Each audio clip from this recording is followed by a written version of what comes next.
Now in their second season, Leadership of the Leaf with more cigar knowledge and more leadership insights. Two great leaders smoking great cigars. Here's our host, Austin and Dice. Grab a drink and jump in with a cut and a light. All right. Hey, welcome everyone to another episode of Leadership of the Leaf. My name is Dice. And I'm Austin. All right, Mr. Austin, my friend. Yes, we have a good show today. I'm actually excited about this show. The cigar topic is it's a great one. I love it. I think it'll create a lot of different ideas. We're probably gonna get some hate for the cigar topic because of what we're gonna say. But the leadership topic, I'm excited for. I cannot wait to get into the leadership topic. But first, let's go cigar topic. We're going to talk about how to pick the right cigar for you. Okay. That's a pretty open window. 100%. So speaking of that, so then you picked a cigar for tonight, and which cigar did you pick? I picked Leaf by Oscar Sumatra. How about you? You know what? I picked the same one. Oh, look at that. Leaf by Oscar Sumatra. All right. So, what do you put? What Hennessy are you pairing that with? Well, I know Sumatra tend to go to the Swedish, not sweet side. I don't want to say sweet. I don't want people to think it's sweet, but it's normally more sweet. I'm gonna say it. So I went with a regular Hennessy, the VS. Okay. Simply because it's creamy on the palate, has a vanilla and floral tone, and I think it would pair well with this cigar. And I'm having it neat, no ice. Okay. I am pairing it with Jameson. Jameson, yeah. Yeah. It's a lighter whiskey, and doesn't have that peatiness as like a Scotch would that might overpower this. The flavors of a Sumatra, so I wanted to really just kind of make my drink choice the background and not the forefront. I wanted the cigar to be on the forefront. Okay, so we're smoking the same cigar, but we're drinking two almost opposite drinks. Yeah, for opposite spectrums. So it's going to be interesting once we start talking about our first and second thirds. Yeah, I'm excited to see how this works out, especially since our palates are so much different. I mean, that's true. I mean, this will be proof of what we have told you guys in the past. Everybody's palate is different. And that being said, when you have different palates, people are going to choose different cigars. That's true. And that goes right into topic 4, choosing. That was a great segue. Yeah, that worked out. Choosing the perfect cigar for you. Yeah. Choosing the right cigar for you specifically. Yeah. Okay. So what is the first thing that you do when you go to look for a cigar? Well, let's fall back a little bit. So we're talking about me and yourself. We are, I wouldn't say we're novices. I wouldn't say we're beginners at this anymore. I wouldn't say I'm a seasoned veteran expert either. No. But if I go into a brick and mortar or whatever, I have a better idea of what I'm looking for than. Right. Okay. So I guess the first level there would be what level of cigar smoker are you? Right. So you got to keep that in mind when searching out. Right. Yeah. Yeah. Because I mean, so when I was first getting into cigars, right, I had no idea what the hell I was actually smoking. I've told this story before. I used to pick up Gurkhas because I was like, yeah, this is what it's supposed to be like, and no idea what I was actually fucking doing. Now now that I've done this, I've branched out. I've gotten some wrappers, and I put some smoke in the air. I understand a little bit more about what my palate likes, what my body likes. How much of a head rush I get, stuff like that. What I'm looking for and tends to flavors. The strength, the finish is a long finish, is a short finish. Those sorts of things. Those are all things you have to take into consideration. You talk about flavors. Okay, Sumatra. We went with Sumatra over a Connecticut, right? So Yeah, Sumatra. Sumatra. Like sweet, where Connecticut is more of a mellow and have I want to say more of a robust, mellow undertone to it, to where creamy. It's not going to be sweet. It's going to be more somewhat chewy, creamy, chewy, and more subtle, in my opinion. Yeah. It's definitely way more mild. Definitely a lot less of a kind of a kick in the teeth type thing. Not saying Sumatra is a kick in the teeth. Don't get it twisted. Like, I thought these guys knew about cigars. Well, I'm just saying that a Sumatra versus Connecticut, one has a little bit more oomph than the other, right? Not saying all Connecticut's are like that, because there are definitely Connecticut like shades and broadleafs that I'm like, oof, that hit. But those also have different binders and fillers and everything else. So, but the flavors though are something, the hey, I don't want toasted nuts and graham cracker, so I want something a little bit more different. Well, like you don't like cedar, so naturally you're not going to migrate to a cedar heavy cigar, so that you definitely wouldn't be looking for that flavor. But for me, I don't mind a little bit of cedar. I'm going to shy away from white pepper. I'm going to shy away from really any of the peppers. I prefer more of the umami, fig, I guess more like a vanilla tone. Yeah. So, I mean, I don't mind a little bit of cedar, but like when you get into something like the Cedrus by Southern Draw. The Southern Draw, yeah. So Southern Draw has the Cedrus. It was overpowering. The cedar was so overpowering. Obviously, same Cedrus, it just kind of turned me off of it. So I'm not going to go back, and I'm probably not going to pick up that cigar again. Now, I do know other people that are like, this is my favorite cigar. I love how strong the cedar is, and I love the other nuances that the cedar brings out. That's not me. That's not my cup of tea. Right, whereas someone else might like it. So one of the selections of trying to help pick out the right cigar for you or for our listeners is flavor. The next one, more than likely, it's going to be strength. Strength is like how much nicotine is actually in that cigar. Right. Is it going to punch you in the mouth with flavor? Is it going to give you a head rush while you're sitting there smoking it? Is it what's going to happen? And it's a little bit more difficult to gauge strength. They have that medium to full, the lights, fuller bodied, that sort of stuff, and that's great.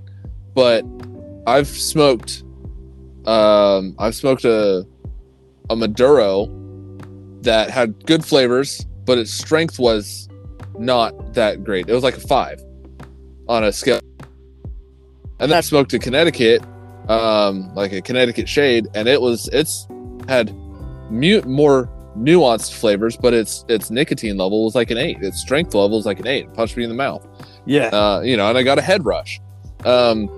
One of the ones that brings to mind the strength, at least, is the EP Carrillo's the Pledge. Yeah, EP Padron Black. That was pretty strong. That's ton. Some brick and mortars, they will have like a little sign or something posted to try to tell you if it's full or medium. Right.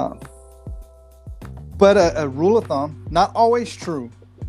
Make sure I say, but a rule of thumb, the darker the cigar, typically it's going to be a stronger cigar. Right. Yeah, and that kind of goes also the same thing into the finish. Usually I've noticed darker cigars tend to have a longer finish. They stay on my palate a lot longer. Yes, there was. I think it wasn't a Patron Black. Maybe it was the EP Creole when I had it. I could still taste it like that morning. I was like, oh, it's time to brush these curlies again. Yeah. And again. And then drink some coffee and then do it again. Correct. Yeah. That was definitely a long finish, sir. Yeah. I was just talking with a guy And he said, I don't smoke cigars very much because I don't. He blends. He's a rum distiller. And he said, if he smokes a cigar, it's like he can't try to blend and distill and taste rums for like 3 days because it throws his palate off for like 3 days. So then I started asking him, I was like, well, what kind of cigars do you smoke? Like, and he was like, oh yeah, a Plasencia, and I was like, oh, you chose like, he's like, that's my favorite. And I was like, yeah, it has like the longest finish ever. One of the longest finish.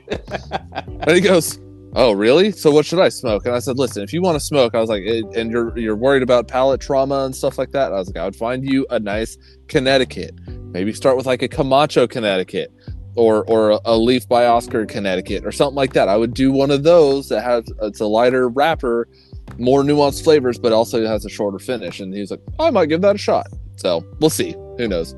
But right. He's like, yeah, when he said Plasencia, I was like, okay. Well, no wonder you can't taste anything for 3 fucking days. It's like, all right, got it. Makes sense. So now we kind of have a direction where we're going. We have a certain flavor we want. We know what strength we want, and we don't want we know what finish we want on the end of that cigar. So you have to like put a combination code of all those together to select the cigar that you're looking for. Yeah, absolutely. The next thing I think we should consider is how much time you got.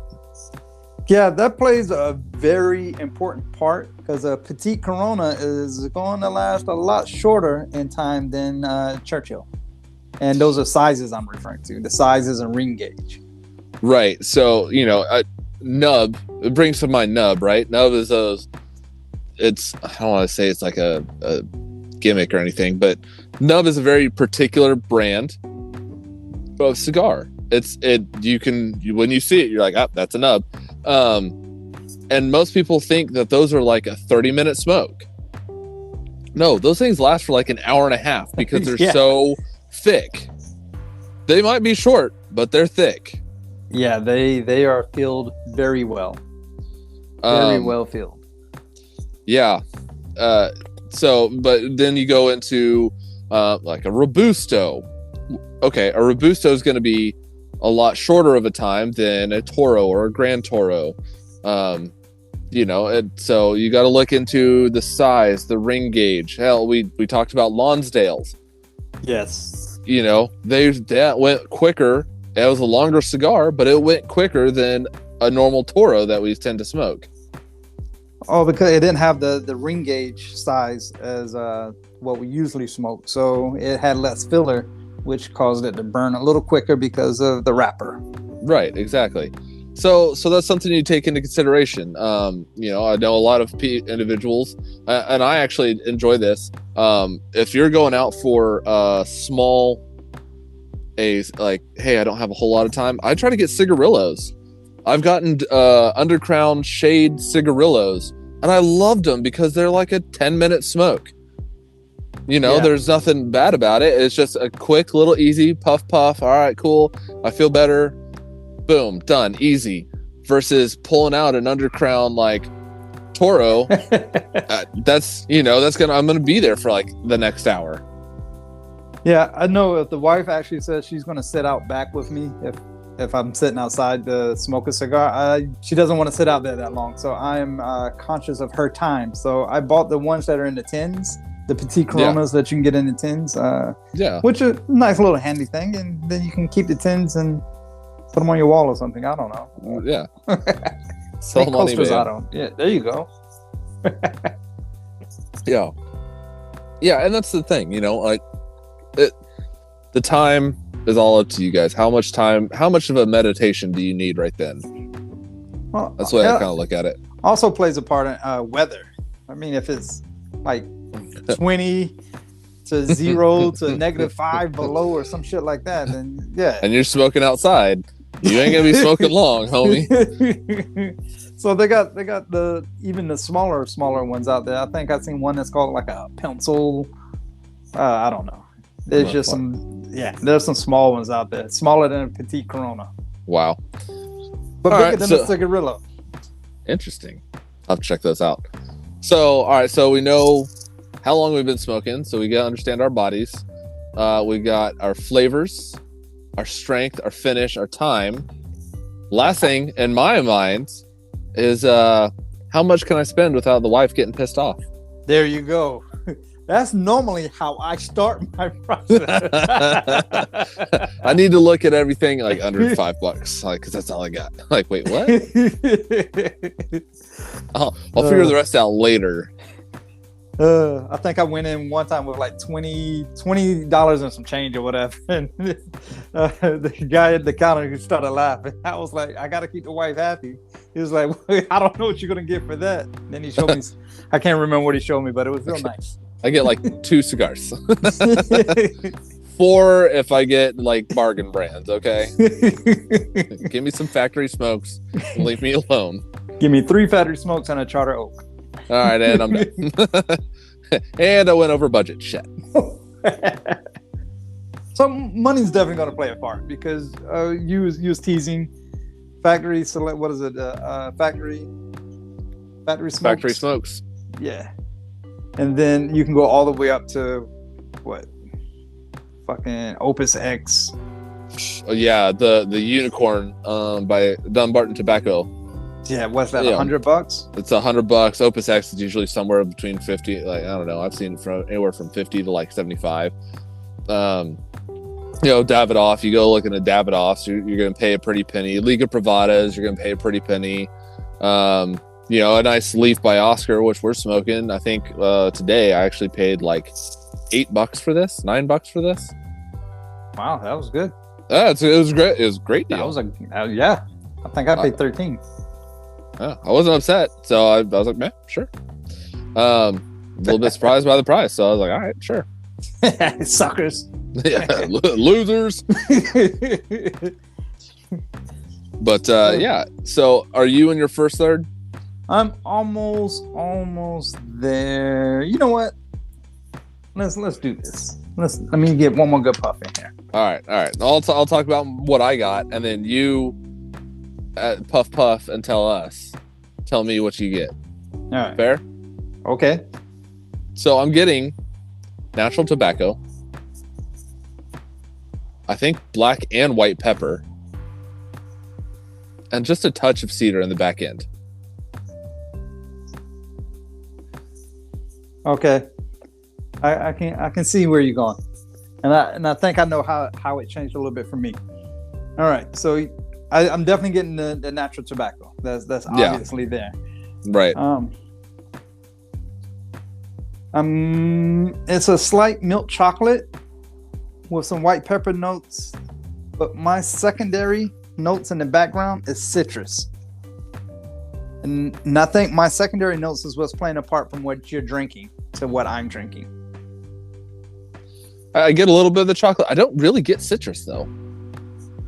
I don't get like a citrusy thing. But then again, you're drinking a floral citrusy type drink. Mine is not that like super citrusy. Yeah, it's not bringing it to the front.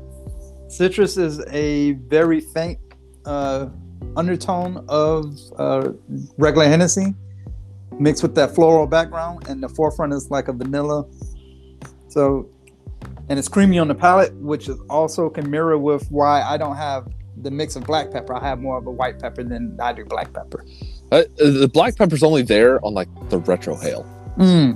Like, so when I I get more white pepper, and then I retrohale, and I'm like, oh, well, there's some black pepper right back there too.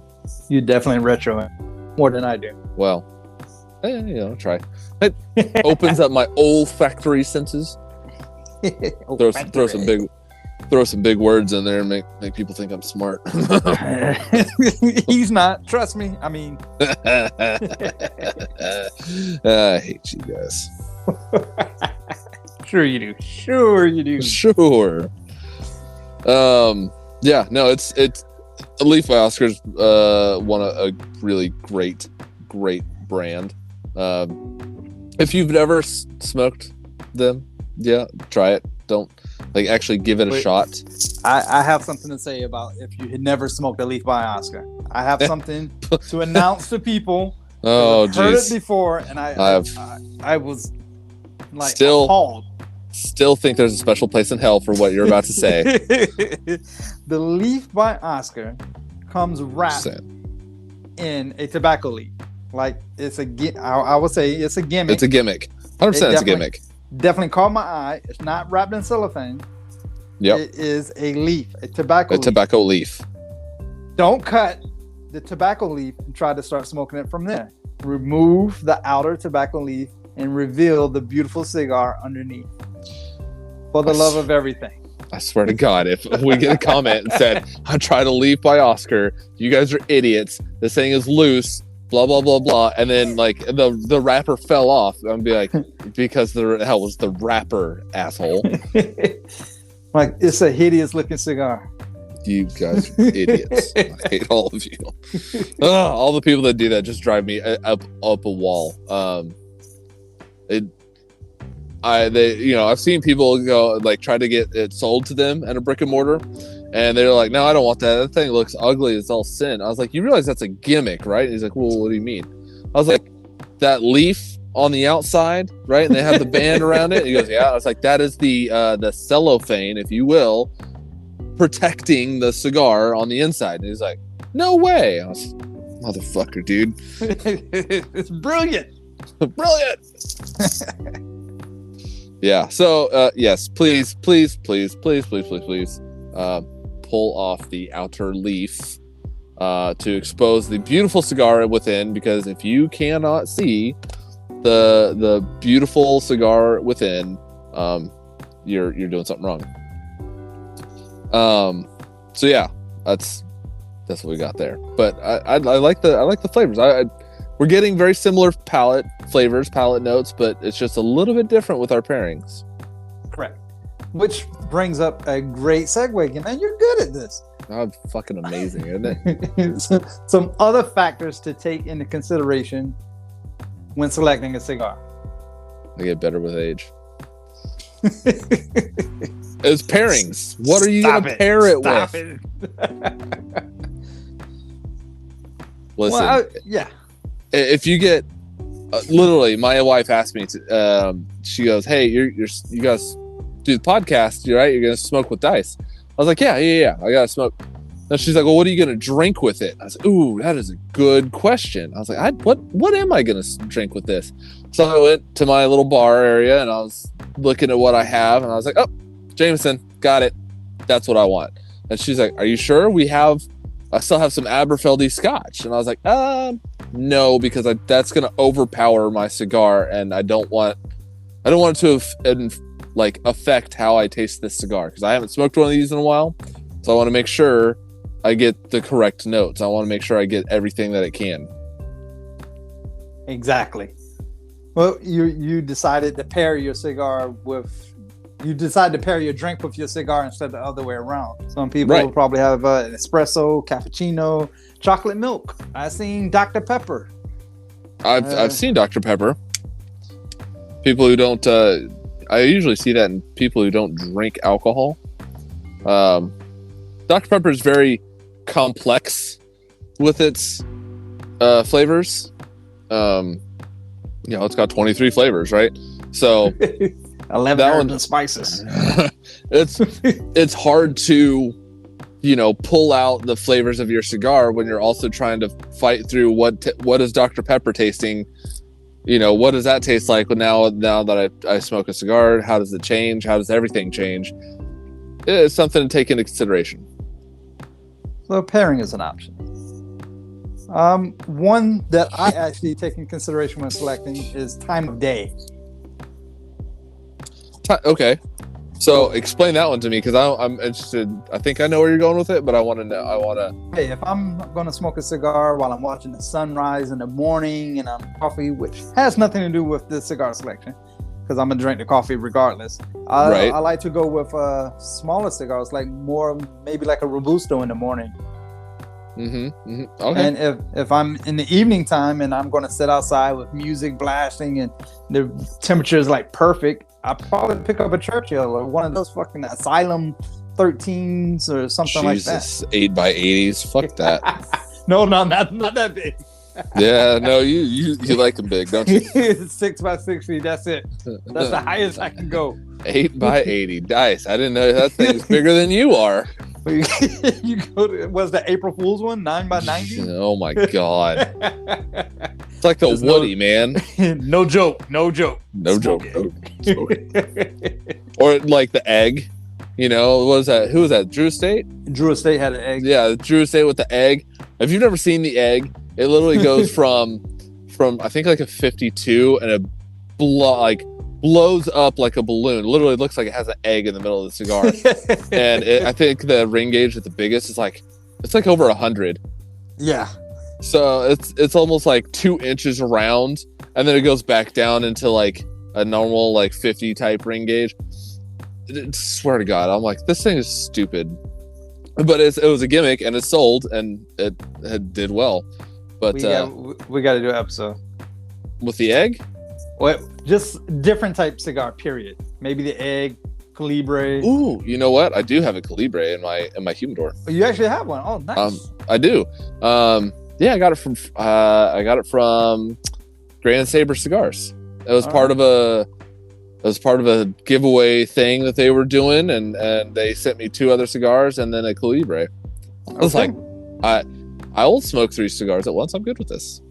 Well, save that one. We'll have a special episode for it. Oof. I'll find something, a Calibre or the egg, or I'll find something different. Yeah. Have fun with that. How much is it? The egg? Yeah. Are you looking it up? 100%. I am looking it up right now. You hear him? He's looking it up. Fuck yeah. This is on just a quick Google search. Oh, that's not bad. It's $20. Normally about 25, but they have it on sale for $20. Okay. Off this one website. Yeah. So it goes to a 60, and then it blooms into something huge. Anyway, yeah, it's definitely one of those ones where I've seen it. I'd like to see you smoke the Woody. That's not happening. Why not? That's not happening. that's too much for me, sir. If anyone does not know what the Woody is, the cigar. Please tell me, mister. Yeah. If you don't know what a Woody is, you only see it in the mornings. You need help. But the Woody, the cigar, the Woody is like 2 feet long. It takes, I think people sat there and they like, it takes like 18 hours to smoke. Oh my God. Like, what would you cut it with? I guess you have to use a regular. It's a normal ring gauge. I'm pretty sure. Oh, is it? Well, I'm just thinking it is not. I don't know. It's a 21 by 100.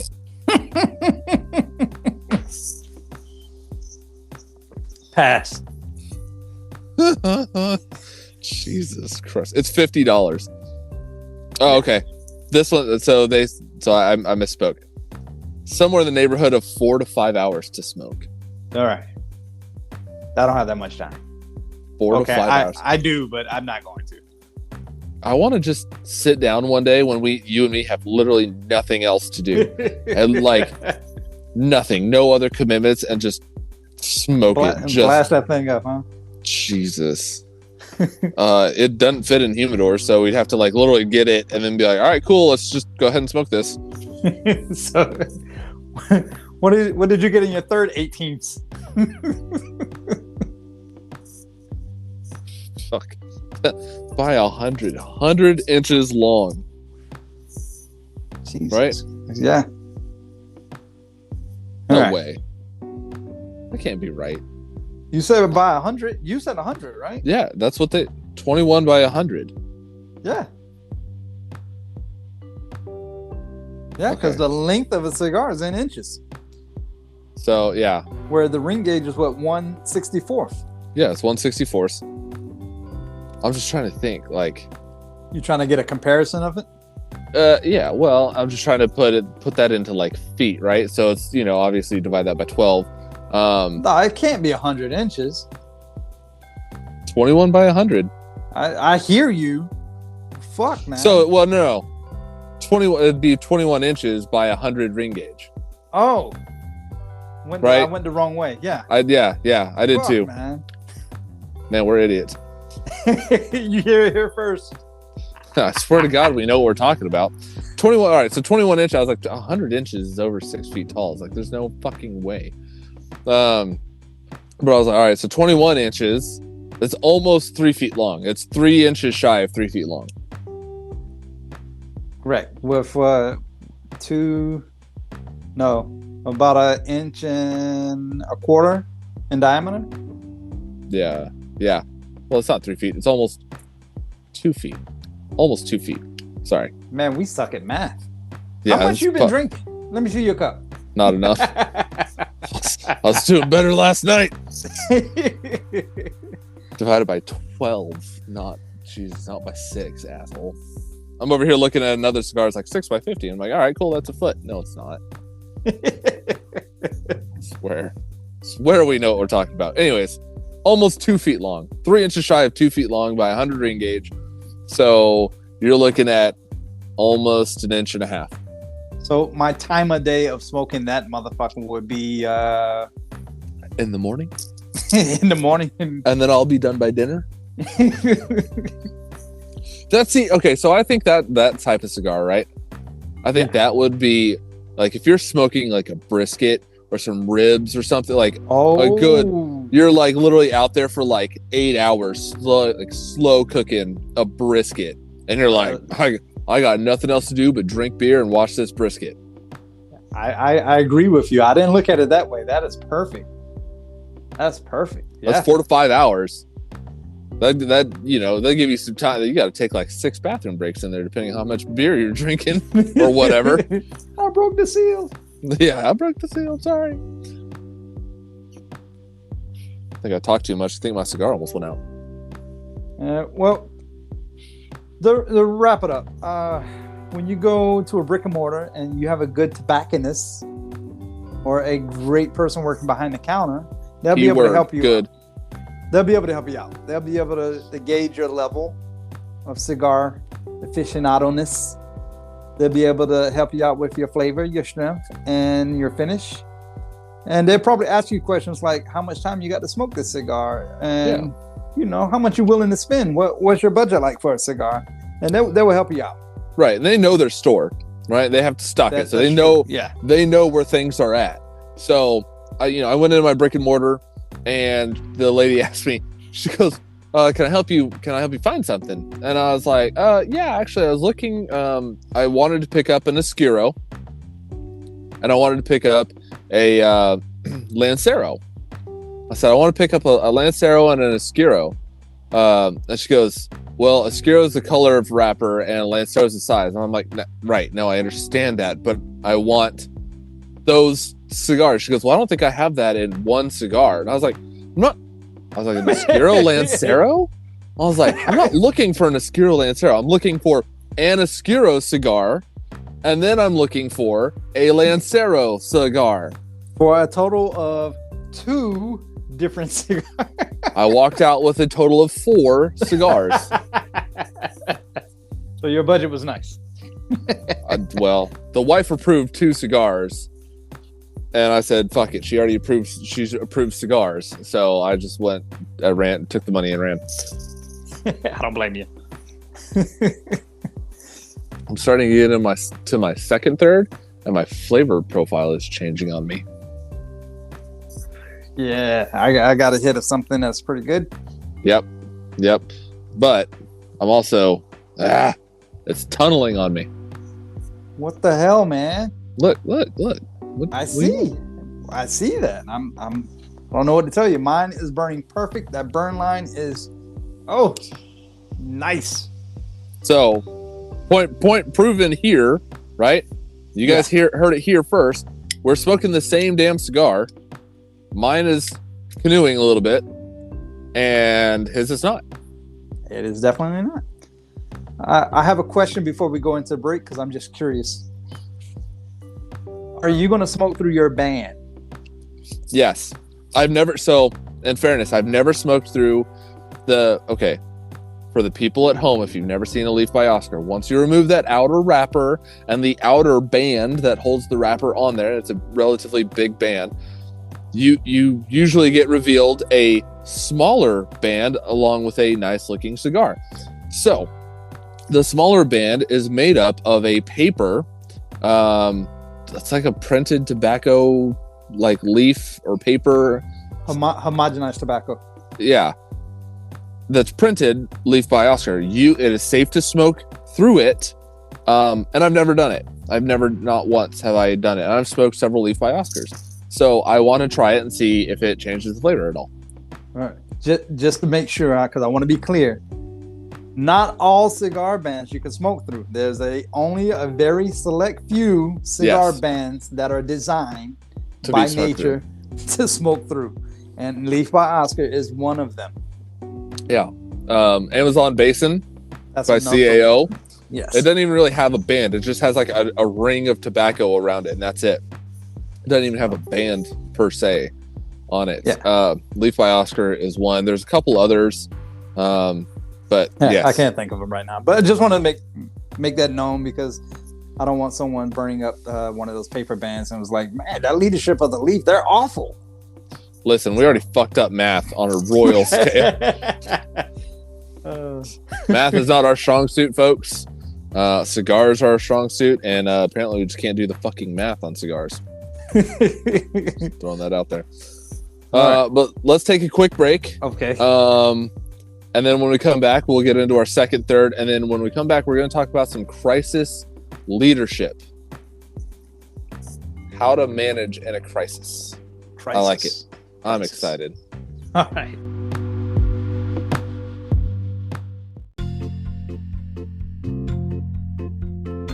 All right. Hey, everyone. Thanks for listening to Leadership of the Leaf. I'm just letting you know, if you want to see what kind of cigars that myself, Dice, and Austin, what we're smoking on each episode, check out our Instagram on Leadership of the Leaf. All one word.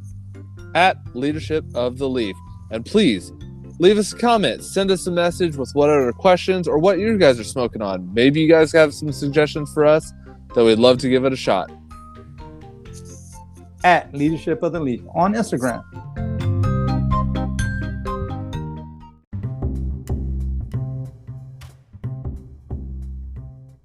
What's up, listeners? This is Jay St. Pierre, your outdoor adventures expert. YouTube channel, A Jeep Come True. Thanks for letting us meet air nice, quick, and brief. Now let's get back to Leadership of the Leaf.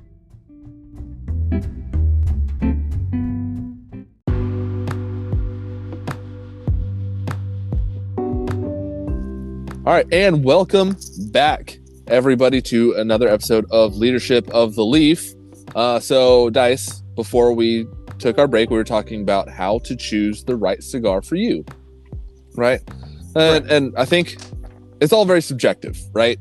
Everything there is subjective. I just started. I'm about in my second, third. I just kind of like really got into it good, and I got hit with white pepper. You sure it wasn't black pepper? I hate you so much. No. So he's referring to a story that an individual came up and was talking and said, because we were talking about the aging room Quattro, and said, oh yeah, it's a white pepper bomb. And he goes, no, you mean black pepper? And I said, no, it's white pepper. And he goes, no, black pepper hits here on this part of the tongue, and the white pepper hits somewhere else. Bitch, I know what white pepper tastes like, and I know what black pepper tastes like. But there was no convincing him, so I just moved forward because argue with a fool from a distance, no one can tell which one the fool really is. Exactly. Whatever that saying goes. You guys know that saying, right? Yeah. So, anyways, I got second, third, white pepper.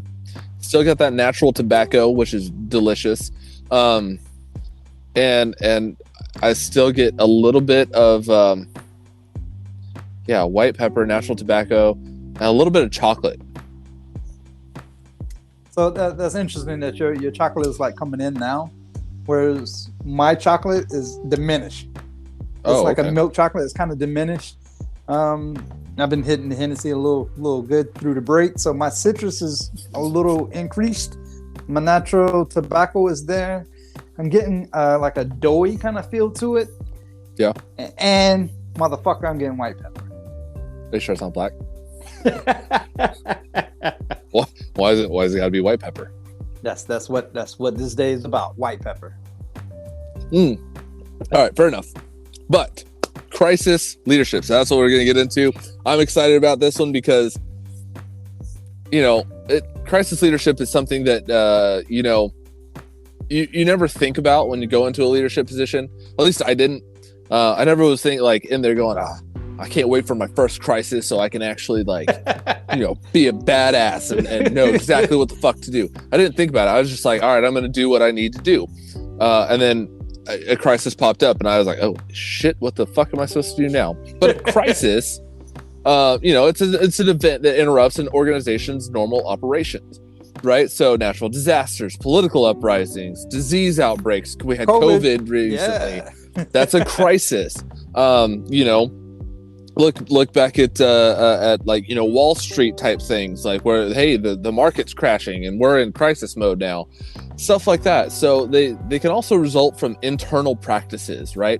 So if you fail to enforce safety protocols, fail to enforce standards, secure customer information, like for their credit cards or their addresses and stuff like that, it was back in 2016 or something. I think it was like Ashley Madison, the affair kind of dating that's site. The one you bring up. You could use T-Mobile and all kinds of other ones, but you chose Ashley Madison. It's the first one that came to mind. I don't know why, but it did. Okay. They had that. Well, I think it's because I heard it on the radio so much. The data breach. Yeah, they had their data breach, and so they were in crisis mode for a while. That was not an internal practice. Somebody hacked their stuff, but that stuff happens. Shit happens. Look at a hurricane. Look at tornadoes. All these the freezes. Everything. You got to be able to handle anything that comes along your way. Any bumps in the road. So crisis leadership is basically the process of responding to that challenge, to that event.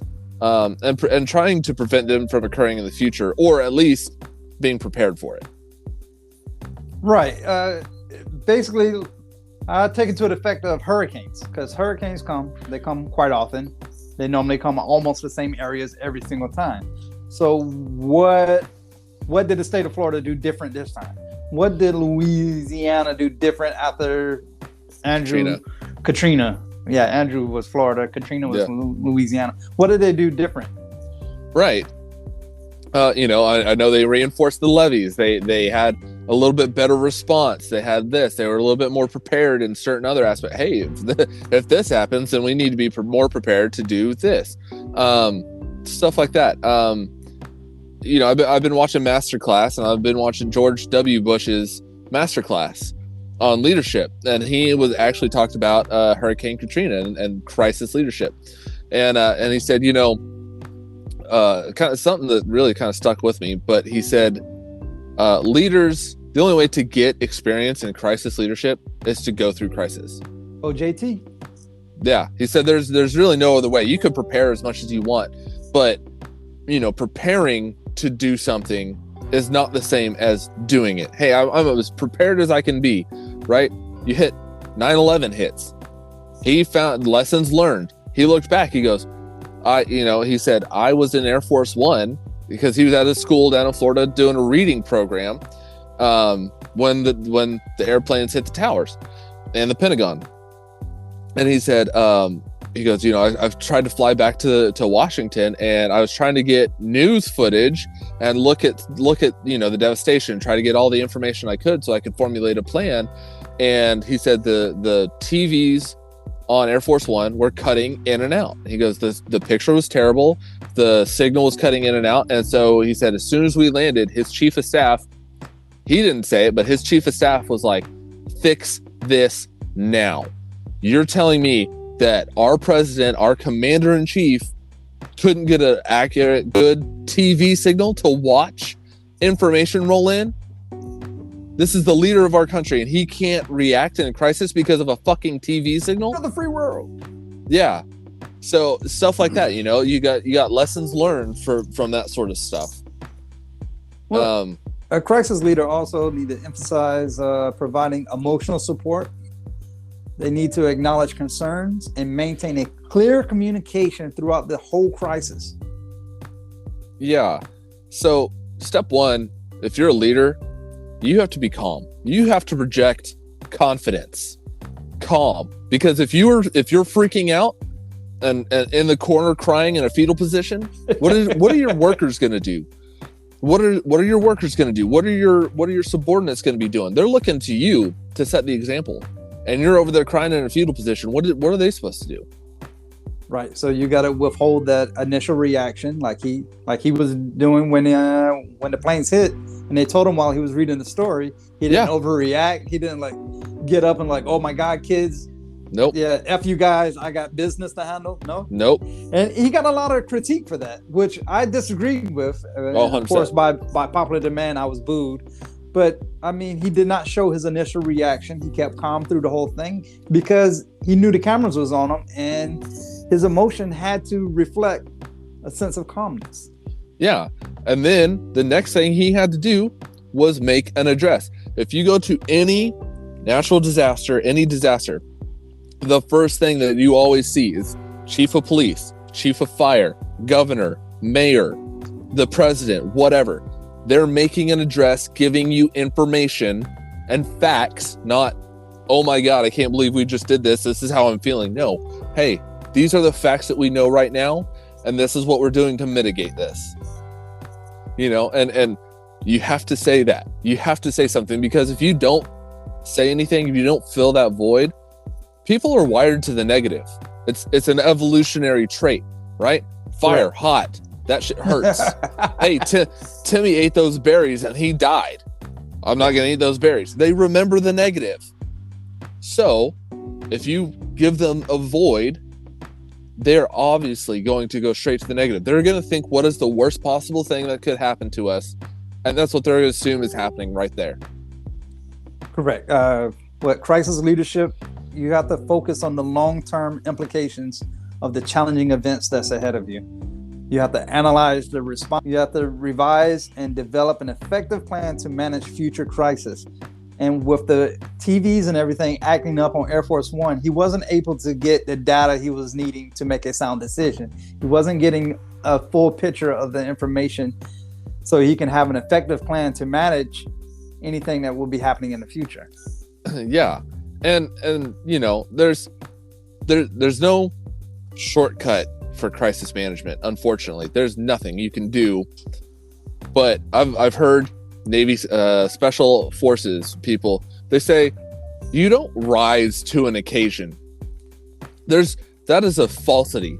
Don't ever think people, oh, this guy, he rose to the occasion. No, he fell back on training, because that's what you're going to regress to. In a crisis situation, you don't have time to sit there and think. You have to usually act quickly. What are you going to do in that situation? You're going to go with what you know. You're going to go with what you've prepared and practiced for and planned for. That's it. You don't rise to the occasion and do something heroic and amazing and everything else. That is not really going to be what's happening. You're going to fall back to what you know. Your scenario brings me to actually two things. When you said practice a bunch of times, it made me think of Allen Iverson when he was like, practice. That's what this is about. We talk about practice. We talk about the game. So I digress with that in my head. Then I move forward with you fall back on your laurels, your training, right? So I've received CPR training for over 20 years. Yep. And I still receive CPR training to this day. Number of times that I use CPR, zero. Yeah. But if I have to, it's there. You know, sweep the mouth and all the other crazy stuff that goes with it. You call 911, you do this. Like all that is there. It's there in a crisis situation and I need to use my CPR training, it's going to come out. I don't have to Yeah. really think about it. It's almost muscle memory because I've trained on it so much for so many different years. Yeah. So actually, we had a this I think it was about 2 years ago now. We had a meeting. I was just having a talk with a bunch of guys, like in our warehouse, and they're all sitting there talking, and it was early in the morning, and I was talking, and I sat there and I noticed somebody kind of like they went pale, and I saw their eyes roll back, and I rushed trying to catch him because I was like, I need to catch this dude's head from banging off the floor. And while I did that, I didn't just say somebody, I literally shouted out the first name that I saw and was like, you Snuffy, call 911 right now. And he, okay. And then he whipped out his cell phone, started calling 911, started getting it all squared away. Everybody else had no idea even what the hell I was talking about. And the dude fell, and we were able to catch him. Because as soon as I did that and I was rushing forward, everybody else kind of like looked and they saw what was going on and tried, made sure he didn't bounce his head off of the concrete. But that was something that I've never, that's the first time I've seen somebody literally pass out, and it was the immediate first thing that I did. I've trained. I have to say somebody's name to call 911, because if I just say, hey, somebody called 911, everyone's going to think somebody else is doing it. Correct. And that what's that? Standby? There's a word for that shit. Bystander. There you go. You're so good. So you got to do that stuff. You got to project that calm, but you also got to give clear, concise directions. You can't give it to more than one person, because if I say, hey, Tim, go get the AED, the defibrillator, and then, hey, by the way, call 911. He's gonna go, he'll just stop what he's doing and call 911, not going and getting the defibrillator, because he's not thinking about it. People can only handle one thing at a time in a crisis. Right. You don't want to overwhelm the masses. Exactly. But there's a difference between crisis leadership and crisis management. Yes, and when I reviewed this, it was quite interesting, because I was like, is there really a difference? Truly, deep down? Yes. The answer is yes. Yes. So leadership will see the events from a long-term perspective, right? Hey, what can I learn from this? How can I do better? What can I make sure this never happens again? Management goes, this is happening right now. I don't give a shit about 3 years from now. I care about the next 30 seconds. Correct. You're not thinking, if there's a fire in your house, how can I prevent this fire from breaking out again 2 years from now? You don't give a shit. Your house is on fire. You're thinking, how the fuck do I put this out and save myself and my kids and my wife and all of my things? Correct. Leadership aspect of looking at like an electrical fire just shows that the wire didn't have the proper covering or sheathing or whatever to prevent it from catching the wall on fire, right? So over time, the government or whoever else came up with the master plan, like by regulation, you have to have this thick gauge of a wire for certain situations, and that's part of the regulations now. Whereas far as a management aspect would be, we just changed the wire back to exactly the same one it was. Yeah, we said, all right, yeah. Hey, that wire went bad. Weird. It's probably old. Let's just put a new one in and we'll be good. Same thing. It's going to eventually do the exact same thing. Correct.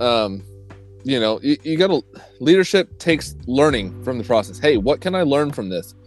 What can I do to make this not happen again? Management goes, got it. This is how I'm going to fix it, and I'm going to move the hell on because I don't have time to think about anything else. Well, I mean, with that scenario, leadership is proactive, while management is more of reactive. Yeah. See, and I think everybody needs to flip-flop between management and crisis. In my personal opinion, crisis management is what you do in the moment. Then you take crisis leadership to get the rest of the way through, and that's when you start looking at, all right, how do I prevent this from happening? What's my long-term solution? How do I not deal with this again? how do I prevent other stuff like this from happening? Yeah. Leadership uses communication. Management only communicates the responses in the plan. Hey, you call 911. You catch that motherfucker from bouncing his head on the floor. I'm not thinking, I wonder if I could prevent this from happening. Maybe if I got everybody on a seat first, make sure they had a good breakfast and drank water. That's where the communication, the leadership crisis communication comes into play, because that part was already done by utilizing the training to make sure that you're prepared for that. And then the management kicks in when it's actually happening, so you can take care of what's the response that you need right now. Right. So leadership has to involve the leaders, organizations, communities as a whole, and they develop a plan of action to respond to what if this happens again. You can't stop hurricanes from happening in Louisiana, Texas, Mississippi, Alabama, Florida, Georgia, Carolinas, all the coastal people, right? You can't prevent that stuff from happening. They're going to hit. Got it. How does the community as a whole come together and make sure that we mitigate as much of the disaster as possible and ease suffering as much as possible? Then management will come out when it actually happens and say, all right, here's the plan and here's the response as laid out in the plan. Right, which is perfect, because there's 6 components to I guess you would say, effective crisis leadership. 6 of them. 6. Yeah, the first one, it takes time and is necessarily can't always happen, but you want to have like early recognition. Right. Like when they say there's a hurricane forming in the ocean, Hurricane Tommy is off the East Coast right now. Yeah, there's tropical storm, and there's tropical storm, and we project it to grow, and it could hit in this little cone of uncertainty, right? So somewhere in this cone it's going to hit, and we need to be careful of this stuff. Cool. You're realizing that there is a crisis. And so then you start getting into, let's call a state of emergency. Let's get all our line workers lined up, ready to rock and roll so they can restore power as quickly as possible. So we can get debris cleared out. Let's get our firefighters ready to rock and roll. Let's get, the tree companies to help us, take away the down power lines or the down trees and all this other stuff. If you live in this area, you're definitely getting hit and you should evacuate this area. Do not stay, evacuate. So that's the early recognition. That's where the leadership of a crisis is actually trying to be proactive by telling people to evacuate, by getting his ducks in a row. Yeah, right. Implement an effective leadership style by practicing early recognition. The second one is bounded optimism. So when I talk about bounded optimism, that refers to having a positive attitude while acknowledging the severity of the crisis. You look at wildfires in California. Right. They're like, hey, we think we're going to have this under control and it'll be put out in the next 36 hours. However, there's always a chance for it to jump, and we're not going to forget those who already have been damaged by its path. You got it. Yes, I understand. This is a severe crisis, but I think we'll have it under control and out within the next 36 hours. That's my optimistic view on this. When you said fire, it made me think of like, let's say there's a fire at the office building or whatever. And instead of going, oh my God, the building's on fire, everyone should run, get the fuck out. Instead of doing it that way, you'd be like, hey, there's a problem that's happening on the East Wing. If we could have everyone in an orderly fashion, let's make our way out the West Side and we'll gather in the parking lot, do a head count. Make sure nobody's missing. Yeah. I mean, calm, confident. Calm. As opposed to yelling and making it seem way worse than it actually is. Right. You don't want to incite a panic. But, if somebody just yells, fire, everyone's going to first stand up and look in the direction of the person who just yelled fire. They're not moving anywhere. They're, They're meerkats. Yeah. What? Did he just say fire? Yeah. And then when the reality sets in 15 seconds later, they're trucking it to the door and stampeding over people. Hopefully it's the right direction. Yeah, hopefully. Where the clear communication comes into play. Right. I grew up in Oklahoma. We had tornadoes. That's Tornado Alley. We would practice sheltering from tornadoes, and then how we had to do it and everything else. And I had to shelter several times from tornadoes. I never got hit, thank goodness, but we had to sit there and do it. And as soon as there was a siren that was going off, that's like, hey, tornado it's on its way.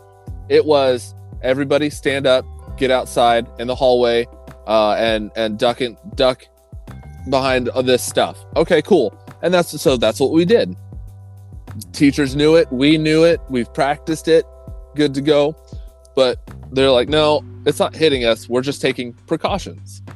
Leadership crisis. You got to be transparent with your communication. Leaders who withhold information essentially are shooting themselves in the foot, because this breeds mistrust and uncertainty.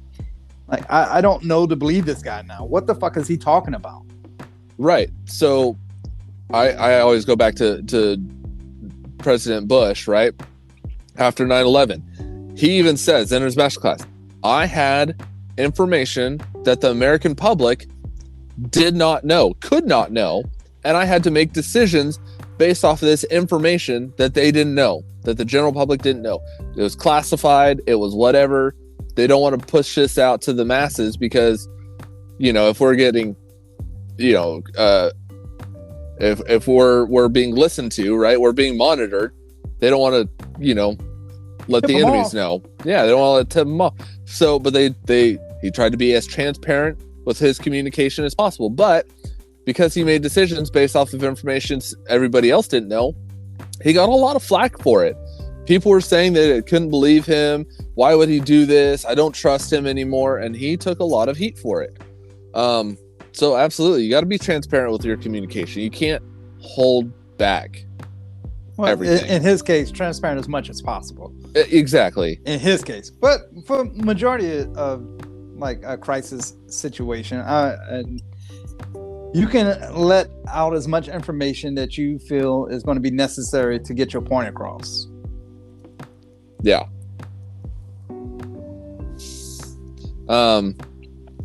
Yeah. Perhaps the most essential element of crisis leadership is clear and trustworthy, keyword trustworthy, communication. If they don't trust you, right? Look at Exxon. They didn't trust those individuals after that, right? Hey, something's happening and we need to just destroy all of our files. Sorry, Exxon. Enron. Yeah, when you use Exxon, the oil. No, Enron. Yeah, BP. Yes, it was BP. Well, BP had the oil spill, but yeah, stuff like that where they're, if you try to hide it, that company lost a lot of trustworthy. They had bad publicity. But then, the next thing is you got to establish priorities. Well, I would assume, I would hope everyone, their first priority is, of course, the safety and the well-being of the people. Right. You got to make sure their emotional and mental health are taken care of, because once they're physically safe, that is the very next thing that they're going to be, that they need. All right. They're physically safe and taken care of. Let's now worry about our emotional and mental health, because, let's say it's a natural disaster. They may have just lost everything. They have lost everything. And I don't know how many times you look at a news story of, let's say, a tornado, right? And there's people trying to pick up their lives because they just got blasted by a tornado. Their entire house and all their goods just got picked up and thrown across a 5-mile area. And I don't know where anything is. And they're just in shock. They don't know how to deal with it. Right. And I've seen when people lost like their whole house or a whole apartment complex or whatever.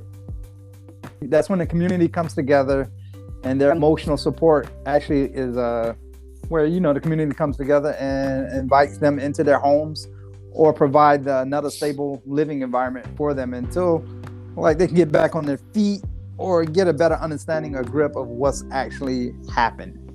Yeah. I see it a lot with like tornadoes and stuff, right? Because that's where what I know. The first thing a lot of people looked for was their pets. If they didn't already have their pets, that was the very first thing that they looked for. I don't know where my dog is. I don't know. And they if they found them, they'd break down in tears because they had another member of their family, and they're like, oh, thank God they're safe or whatever. And it was great. But another example, COVID just recently happened. So, a lot of companies closed their stores. Hey, we're not open. We can't do this, but we're going to modernize our website and make it easy to order, and we'll make it easier to ship. And we're going to focus on that. So that way you guys can still get our goods. Well, yeah, especially for like an organization or a company or business or something like that. Of course, that's going to be like your secondary like priority is to like get things up and running again, because that's going to essentially help the people out as well. Because now that you're closing the doors, now people are losing paychecks. I need to think outside the box. So maybe upping my website. Maybe I do takeout, and that's where Uber Eats and all these other food delivery DoorDash. places they kind of shine, because a lot of these restaurants couldn't remain open. They couldn't have the doors open, but they can still have people working in the kitchen. Right. Yeah, I saw a local company down here, a local restaurant down here. They had in down here in Florida, Northwest Florida. It's a place called McGuire's, and what they did is they built a little trailer out front. They parked it, and you could walk up, order your food. They would cook it back in the kitchen, and they'd bring it out to you and say, "Here you go. Here's your food." And then I could take it and go home and have the meal that I want. It made it easy. And then if we tipped, all 100% of the tips was shared amongst all of their servers, because the servers were missing paychecks. They were missing waiting on tables. They weren't getting paid as much, so they were sharing tips with everybody that wasn't working. And to me, that leadership of that crisis, it showed that it was taking care of the people and it was taking care of their organization as well. So it was like a twofold. So kudos to whoever was leading that. Yep. But if you're not able to take care of stuff, you have to be, and there's another one is you have to ask for additional support, other help. Some leaders strive to retain power during a crisis, right? But seeking that outside help is usually pretty beneficial. It's super helpful. You can contact the industry experts and advice on managing the situation. Delegate responsibilities to other stakeholders. You can incorporate customer and employee feedback into your response plan. Hey guys, this is what happened. This is how we handled it. I think we could have handled it better. What do you guys think we could have done better? What do you think we did terrible at? What do you guys think we did good at? And how can we improve? Well, yeah, I mean, with your McGuire's, that scenario, maybe how they was performing with that trailer out front, maybe that was so well that they probably incorporate that into the actual business plan, because it worked so well and people enjoyed it as much. Like, maybe I don't want to sit down and eat. Maybe I'm happy to be able to walk up to this trailer and not have to go inside and wait and see everybody enjoy. Like, however they want to word it. But I mean, it could be something that they incorporated if they receive positive feedback from the whole thing. They actually, so funny thing, they still have it there. Really? And yeah, 100%. And they have a special drink. It's their own proprietary drink, they call it. It's called an Irish Wake. I've had one on air, and I remember. Yeah, it's green, so I had it for St. Patty's Day. But they still have it, and they were actually selling Irish Wakes in mason jars. They take electrical tape and tape it up so it wasn't considered an open container. And then so they were putting them out. So they left that out there, and now during busy times, they have a bartender just sitting out there taking orders for to-goes and making drinks. So it's basically like an outside bar now, so people can walk up while they're waiting. They don't have to go inside and try to fight for other patrons to try to get a drink. They literally just go out to this trailer and get what they want, and it's wonderful, and everyone loves it. So they just made it a normal part of their repertoire. Yeah. So during their challenging times, during the COVID and all that, received positive feedback from their trailer, and they was able to incorporate it. So that's willingness to seek additional support on the head. Yep. You got to acknowledge the various ideas, demonstrate your organization respects public input, right? By doing the trailer, let's say, and give people a sense of purpose during that challenging time. Hey guys, we did this. I'd like to keep this going. What do you guys think? Who can I put in charge to make this even better? Boom, you just gave somebody more responsibility, and now I have a sense of purpose throughout this whole time, and now I'm even happier. And that fits in well with adaptability, which is number 6. A good crisis leader tend to be adaptable and allows them to revise their response plans as the situation develops. You can plan all day until the cows come home. You can do it. But the minute your plan meets some resistance, you need to be able to change your plan and move in the direction that is best for your company. If you're staunch and you dig your heels in and you're against that, you're going to fail. Period. I've seen business close those doors because they refuse to adapt. They refuse to pivot. Yeah. You got to analyze the effectiveness of your current approach and make your necessary adjustment to prepare for the future. Take away the lesson. Readiness is your key. But you gotta learn from the lessons. I always like to sit there if there's a crisis. After the crisis is over, I try to pull in all the people that were involved with the crisis and go, all right, I feel like we could have done a little bit better. What do you guys think? Where did we fail? Where did we do good? And how can we make it better in the future? And again, that's a plan for the future. But that next crisis might be just a touch different. And I need to be able to change that plan that I came up with. I have to change it to now suit this new crisis. Yeah, to adapt. Like, I'm gonna put it on a very small scale. It's not a crisis. I'm gonna put it on a small scale to try to dice dummy term it up. So the kid's was learning to ride a bike.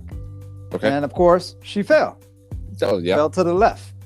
So, desktop, get back on the bike, did this whole thing. But before she started trying again, I was like, so I'm just asking, what did you learn from falling to the left? I was leaning too much to the left. Perfect. You learned from that. And then of course she leaned too more to the right, and eventually we got there. But I asked, what did you learn? What did you take away? What lessons did you take away from falling on your bike the first time? Yeah. And then she leans too far to the right, falls over to the right. Okay. Now what did you learn? I learned too much to the right. Okay. So you've leaned too much to the left, you've leaned too much to the right. So what are you going to do now? Oh, I'm going to try to stay more upright. Probably a good idea. That's a great plan. Now her readiness was there. She was ready. Like, I know not to lean to the left. I know not to lean to the right. I got to try to balance this in the middle. Her readiness was the key to the right path of making sure she can ride a bike.